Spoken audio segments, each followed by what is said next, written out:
کیا کبھی غور کیا ہے کہ واقعہ کربلا کیوں پیش آیا؟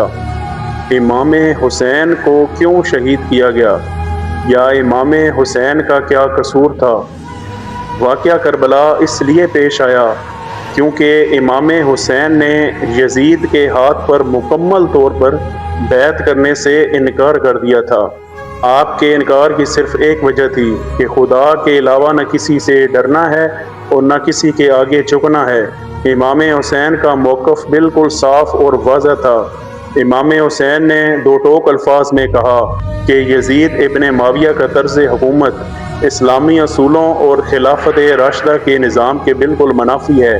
آپ جب مدینہ سے کوفہ کے لیے روانہ ہو رہے تھے تو آپ نے خطبہ ارشاد فرمایا، مجھے حکومت کے لیے کسی قسم کی کوئی لالچ یا غرض نہیں ہے۔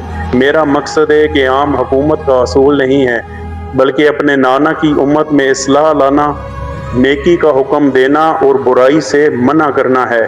آپ کے مسلسل انکار اور نظریاتی کشمکش کی وجہ سے یزیدی حکومت نے آپ پر مزید زیادہ دباؤ ڈالا، جس کے نتیجے میں آپ اور آپ کے اہل خانہ کو 10 محرم 61 ہجری کو کربلا کے میدان میں شہید کر دیا گیا۔ واقعہ کربلا آج بھی انسانیت کو یہ درس دیتا ہے کہ حق کے لیے اکیلے کھڑا ہو جانا ہار نہیں بلکہ سب سے بڑی جیت ہے، اور سب سے بڑھ کر امام حسین کی سنت ہے۔ اگر آپ سمجھتے ہیں کہ آپ حق پر ہیں اور ظالم نظام کے خلاف کھڑے ہوئے ہیں اور آپ کا ساتھ دینے والا کوئی نہیں ہے، تب بھی حق کو چھوڑ دینا کامیابی نہیں بلکہ سب سے بڑی ہار اور نظریاتی موت ہے۔ کربلا کا ہر ایک منظر ہمیں یہ پیغام دیتا ہے کہ ظالم نظام کے سامنے سر جھکانے سے کہیں زیادہ بہتر ہے کہ آپ سر کو کٹا دیں، کیونکہ تاریخ طاقتور ظالموں کو تو بھلا دیتی ہے لیکن حق پر ڈٹ جانے والے مظلوموں کو ہمیشہ زندہ رکھتی ہے۔ اگر آپ بھی یہ سمجھتے ہیں کہ آپ حق پر ہیں اور ظالم نظام کے خلاف کھڑے ہوئے ہیں تو پریشان نہیں ہونا ہے، گھبرانا نہیں ہے، بلکہ امام حسین کی سنت کو پورا کرنا ہے۔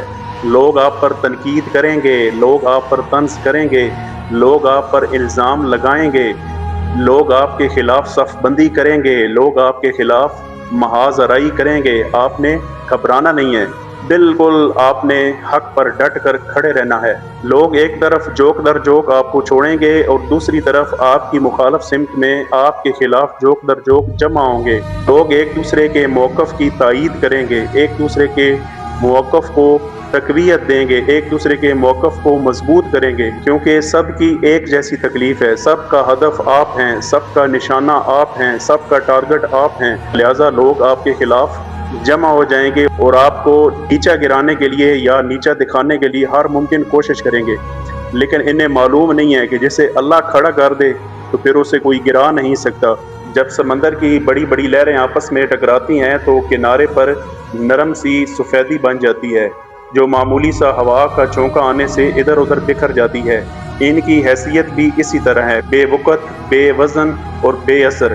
اگر یہ 2 ہو جائیں، 10 ہو جائیں، 100 ہو جائیں، لاکھ ہو جائیں، کروڑ ہو جائیں، ان کا آپ پر کوئی اثر نہیں ہوتا ہے۔ ان کی وقت بالکل بے وزن اور بے اثر ہوتی ہے۔ آپ چونکہ ان کی حقیقت کو جان چکے ہوتے ہیں اور انہوں نے خود کو آپ کی نظروں میں گرا دیا ہوتا ہے، لہذا آپ نے بالکل پریشان نہیں ہونا ہے اور حق پر کھڑے رہنا ہے، حق پر آپ نے ڈٹ جانا ہے اور امام حسین کی سنت کو آپ نے پورا کرنا ہے۔ اور اس پورے سفر میں تنہائی آپ کا زینہ ہوگی، تنہائی کو آپ نے خود اپنے لیے چن لینا ہے۔ یہ کیا آپ کو تنہا کریں گے؟ جس انسان نے خود کے لیے تنہائی کو چن لیا ہے تو اسے تنہا کرنا پھر کیسا ہوگا؟ حسین نے نیا مفہوم زندگی کو دیا کہ ملی ہے آخری سجدے میں سر کی آزادی، غم حسین کا پابند ہر نفس ہے نصیر، غم جہاں سے ملی ہے عمر بھر کی آزادی۔